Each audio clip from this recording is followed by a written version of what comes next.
अरे वा विदिशा, तुझे केस तर खूप लांब आहेत. एवढ्या लांब केसांचं रहस्य काय? काही रहस्य नाहीये. माझे केस लहानपणापासूनच असे आहेत. चल काहीतरीच. माझे केस तर अजिबात वाढत नाहीत. मी किती प्रयत्न करते, किती तेल लावते, पण वाढायचं नावच घेत नाहीत. त्यातून रोज माझे केस गळतात. पण तुझे केस एवढे लांब कसे काय? तुझ्याकडे तर तेल घ्यायला पण पैसे नाहीयेत. अगं मी खरंच सांगतेय, माझे केस लहानपणापासूनच लांब आहेत. फक्त माझेच नाही, माझ्या 3 बहिणींचे केसही लांब आहेत. विदिशाचे केस तिच्या पायापर्यंत यायचे. तिची आई विधवा होती आणि ती खूप गरीब होती. आपल्या 4थ्या मुलीनंतर तिच्या नवऱ्याचं निधन झालं होतं. मग त्यानंतर लोकांच्या घरची कामं करून तर कधी कधी रस्त्यावर भाजी विकून ती आपलं घर चालवायची. आणि रोज रात्री आपल्या नवऱ्याची आठवण काढून ती बिचारी रडत बसायची. तुम्ही एवढ्या लवकर मला का सोडून गेलात? मुलाच्या नादात 4 मुलींना जन्म दिलात. आता यांचं लग्न कसं करणार मी? इथे तर आमचे खायचेही वांदे झालेत. अशाच गरिबीत तिच्या 4 मुली मोठ्या झाल्या. घरात खायला नव्हतं, खिशात पैसे नव्हते. विमलाची मोठी मुलगी विदिशा तिला म्हणायची, आई बघ ना, आमचे केस किती लांब आहेत. तुला अजिबात काळजी करायची गरज नाहीये. इतके सुंदर केस बघून तर मुलं लगेच लग्नाला तयार होतील.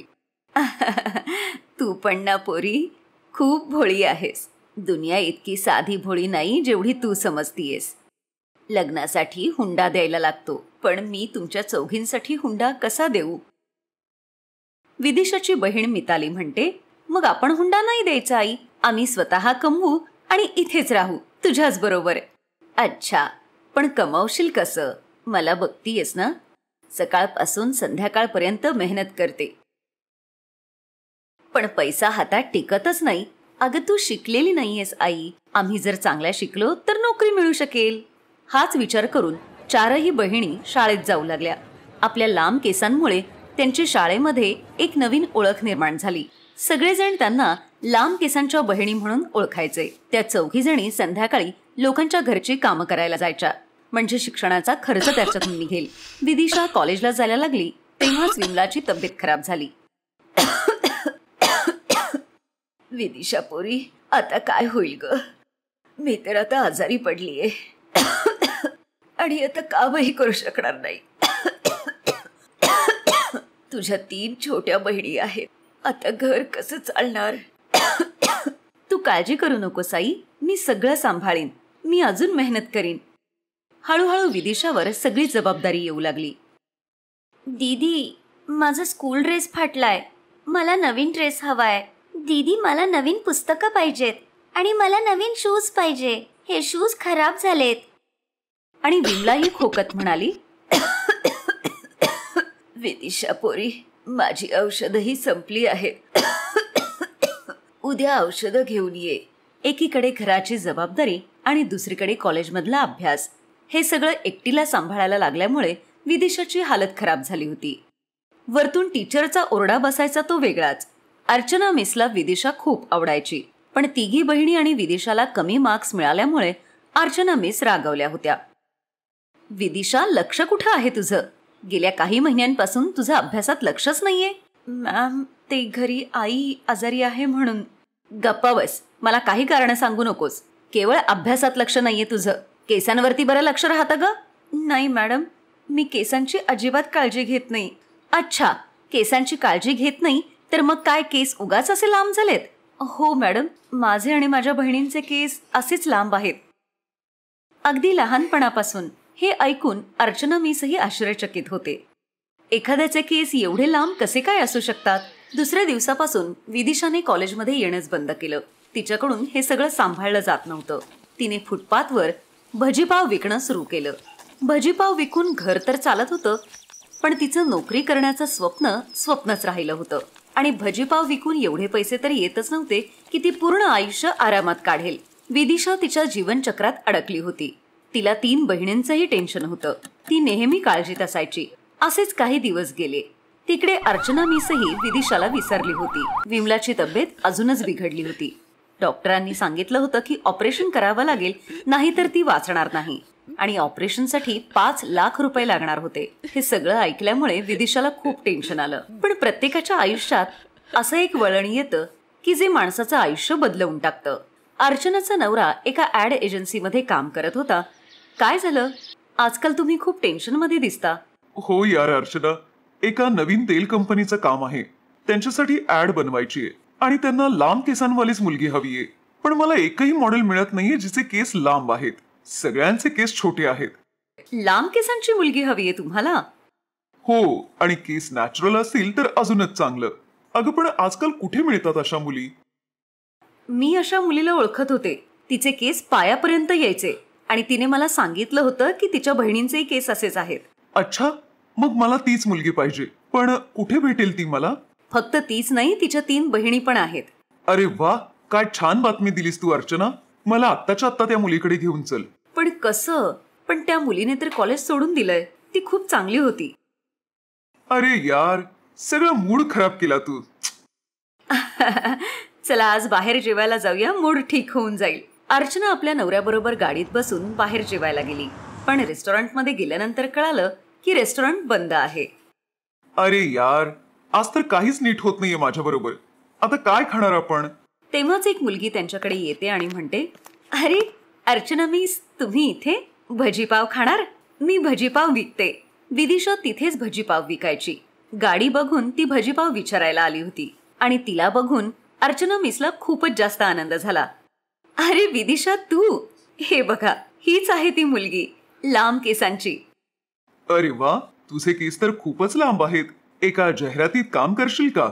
आणि असंच अचानकपणे विदिशा आणि तिच्या बहिणींचं आयुष्य बदलून गेलं. 4ही बहिणींनी मिळून तेलाची जाहिरात केली आणि ती जाहिरात इतकी फेमस झाली की या 4ही बहिणींना एकानंतर एक कामं मिळत गेली आणि लांब केस त्यांची ओळख बनली.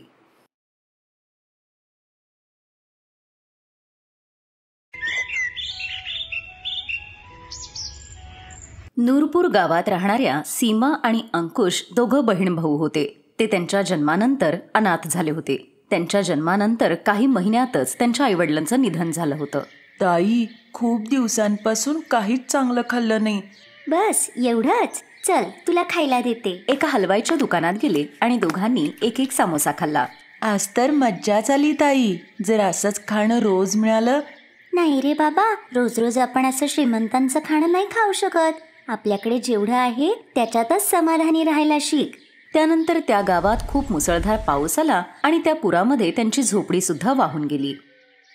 आपण शेटजींकडे जाऊयात आणि त्यांना सांगूयात. ते नक्कीच आपली काहीतरी मदत करतील.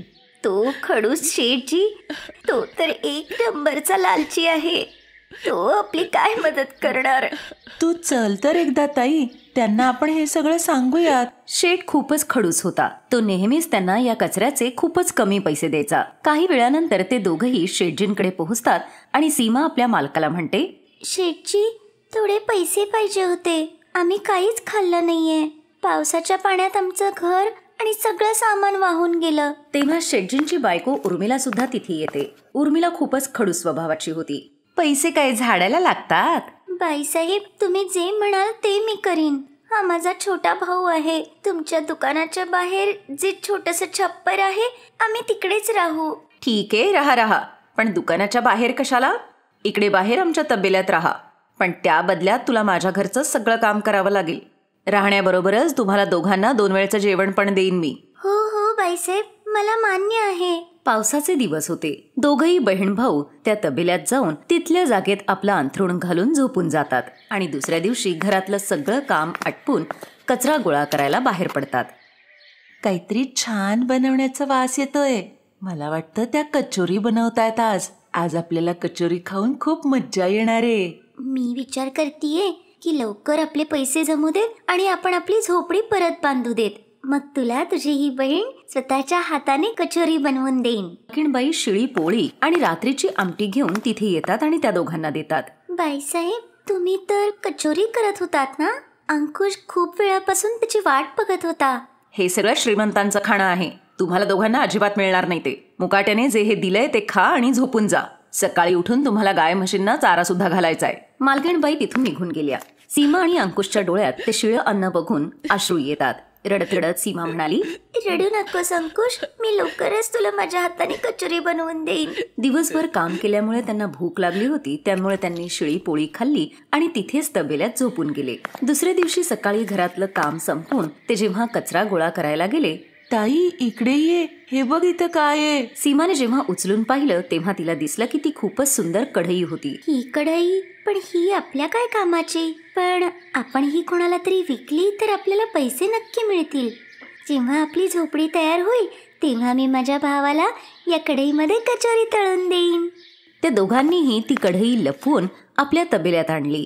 सीमा अंकुशला म्हणते, एक दिवस मी माझ्या अंकुशसाठी याच कढईत कचोरी बनवेन. खूप इच्छा होतीये कचोरी खाण्याची. खरंच जर अशी काही जादू झाली आणि ही कढई जर सगळी कचोरींनी भरली तर. त्याच्या एवढ्या म्हणण्यानेच ती जादूची कढई कचोरींनी भरून गेली. याचा अर्थ ही जादूची कढई आहे, म्हणूनच एवढी चमकत होती. मी परत एकदा म्हणते की काहीतरी जादू होऊ दे आणि ही कढई मिठाईने भरून जाऊ दे. ताई याच्यात तर खरंच मिठाई आली. मला तर आता राहत नाहीये. शेठजी आणि मालकीणबाई पण झोपलेले आहेत. आपण लवकर ही मिठाई खाऊया. त्या दोघांनीही मालकीणबाईंनी दिलेलं शिळं अन्न गाईला घातलं आणि पोट भरून ती मिठाई खाल्ली आणि मग ती कढई तबेल्यातल्याच गवताच्या खाली लपवून ठेवली. जेव्हाही त्यांना भूक लागायची ते त्या कढईला आपल्या मनातला पदार्थ सांगायचे आणि शेठजींनी दिलेलं. दुसऱ्या दिवशी त्या दोघांची तब्येत बघून मालकीणबाई शेठजींना आपल्या खोलीमध्ये म्हणतात, या दोघांना तर मी रोज शिळं अन्न जेवायला देते, मग यांच्या तब्येतीवर त्याचा काही परिणाम कसा काही नाही होतो? हे दोघं तर दिवसेंदिवस फुगतच चाललेत. बरोबर बोलताय बाईसाहेब तुम्ही. मी पण बघतोय बऱ्याच दिवसांपासून यांची तब्येत चांगली सुधारत चाललीये. असं तर नाही ना की कचरा गोळा करता करता यांच्या हाताला काही खजिना बिजिना लागलाय? मग मालकीणबाईंनी त्या दोघांवर नजर ठेवायला सुरुवात केली आणि त्यांना त्या जादुई कढईबद्दल तेव्हा कळालं. ते या जादुई कढईकडे तू मागून घे की ही जादूची कढई मॅगीने पूर्ण भरून जाऊ दे. आणि मग क्षणातच ती कढई मॅगीने तुडुंब भरून जाते. मग दोघही बहीण भाऊ पोट भरून मॅगी खातात. अच्छा, तर ही ती जादुई कढई आहे जी या गरीब मुलांना श्रीमंताचं खाणं देतीये. दुसऱ्या दिवशी संधी बघून मालकीणबाई ती कढई घेऊन आल्या. अहो हे बघा, त्या मुलांच्या तब्येतीचं हे आहे गुपित. ही जादूची कढई जी मी चोरून इथे घेऊन आलीये. आता बघा, मी तुमच्यासाठी गरमागरम पदार्थ तयार करते याच्यात. अरे वा, ही तर कमालच झाली की. आता तर तुला कधी जेवण बनवायलाच लागणार नाही. तुझी मेहनतही वाचेल आणि आपला राशन पाणीचा खर्चही वाचेल. ही बिर्याणी तर खूपच चविष्ट आहे. आता फक्त गरमागरम दूध मिळालं. ए जादुई कढई, चल आम्हाला गरमागरम दूध दे बरं. ते गरमागरम दूध बघून मालकीणबाई म्हणाल्या, ए जादुई कढई, आमच्या इथे नेहमीच गरमागरम दुधाची अशी नदीच वाहू देत. मग लगेचच सगळ्या घरभर गरमागरम दुधाचा प्रवाह सुरू झाला. अरे अरे बास बास कर जादुई कढई, आता हे दूध देणं बंद कर तू. दोघांच्याही पायांना त्या उकळत्या दुधामुळे चांगलेच फोड आले होते. पण ही गोष्ट दुसऱ्या लोकांना कळता कामा नये म्हणून ते दोघेही बिचारे तो त्रास तसा सहन करत राहिले. मालकीणबाई, तुमच्या लालचीपणामुळे आज तुम्हाला किती मोठी शिक्षा झालीये. आता अशी काही जादू होऊ देत आणि या घरामध्ये थंड पाणी वाहू देत. त्या कढईतून थंड पाणी वाहू लागलं. हे जादूची कढई, तू जिथून कुठून आलीयस तिथे तू परत जा. आपल्या चुकीच्या वागण्याची सीमाकडे माफी मागितली आणि काही क्षणातच ती जादूची कढई तिथून गायब झाली. तू जर आज नसतीस तर आम्ही जिवंतच राहिलो नसतो. तू आज आमचा जीव वाचवलास. त्यामुळे आजपासून तुम्ही दोघंही तबेल्यात नाही तर इथे माझ्या घरात माझी मुलं बनून राहाल. त्या दिवसानंतर शेठजी आणि मालकीणबाई त्या दोन्ही मुलांना आपल्या मुलांसारखं सांभाळू लागले आणि त्या दोघांचं एका चांगल्या शाळेत ऍडमिशन देखील घेतलं. Best buddies. हॅलो मित्रांनो, हा व्हिडिओ पाहिल्याबद्दल धन्यवाद. जर तुम्हाला हा व्हिडिओ आवडला असेल तर कृपया लाईक, सबस्क्राईब आणि कमेंट नक्की करा. आणि हो, शेअर करायला पण विसरू नका. अजून असेच मजेदार व्हिडिओ पाहण्यासाठी खाली दिलेल्या घंटीला दाबा. बघत रहा बेस्ट बडीज.